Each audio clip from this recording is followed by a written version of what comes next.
Hi guys, I'm Roya from Roya's Culinary Journey, and today I'm going to be sharing with you one of my favorite dishes growing up. It's an Iraqi Kubbat Hamuth.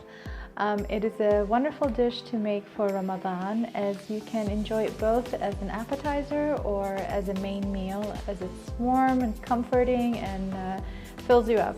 So I hope you enjoy, and thanks for watching.